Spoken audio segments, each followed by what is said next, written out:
Tired of Albert constantly pinging you about your spending? Feeling like your financial privacy is being invaded? You're not alone. In this video, we'll show you how to disconnect Albert from your bank account and regain control of your financial data. Let's face it, personal finance apps can be incredibly helpful. They can track your spending, identify areas where you can save, and even offer budgeting advice. But what happens when that helpful tool starts to feel more like a nosy neighbor? That's where Albert comes in, a popular personal finance app with features like instant transfers and roundup savings. But sometimes you just need a break. Maybe you're concerned about data security, perhaps you've found a budgeting method that works better for you, or maybe you simply want to take back control of your financial information. The good news is that disconnecting Albert from your bank is a relatively straightforward process.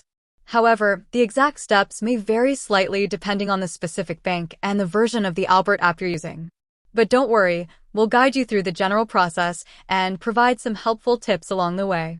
Before we dive in, let's quickly review why you might want to disconnect Albert from your bank account.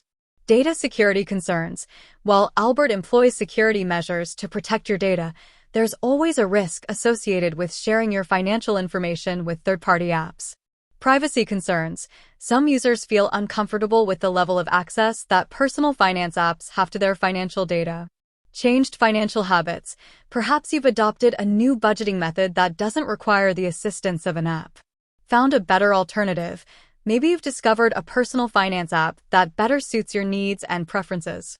Simply want to take a break. Sometimes it's perfectly fine to take a break from all the financial tracking and simply focus on your own budgeting methods.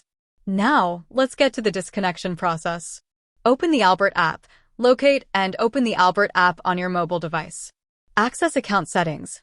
Navigate to the app's settings menu. This is usually located in the profile section or within the app's main menu. Find bank connections. Look for an option related to bank connections, linked accounts, or integrations. Disconnect bank account.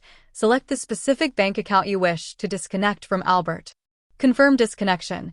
The app will likely prompt you to confirm your decision. Carefully review the confirmation message and proceed with the disconnection. Revoke permissions.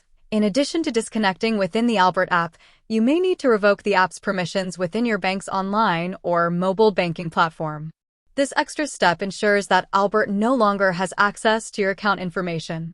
Once you've completed these steps, Albert should no longer have access to your bank account data. However, it's always a good idea to double-check by logging into your online banking and reviewing recent transactions. If you notice any unusual activity, contact your bank immediately. Here are some additional tips to keep in mind. Review Albert's privacy policy. Before connecting any financial app to your bank account, it's crucial to carefully review the app's privacy policy. Understand how your data will be collected, used, shared, and protected. Enable two-factor authentication. For added security, enable two-factor authentication, 2FA, on both your bank account and the Albert app. Regularly review app permissions. Periodically review the permissions granted to any financial app you use. Revoke any unnecessary permissions to minimize potential security risks. With that said, thanks for watching and until next time.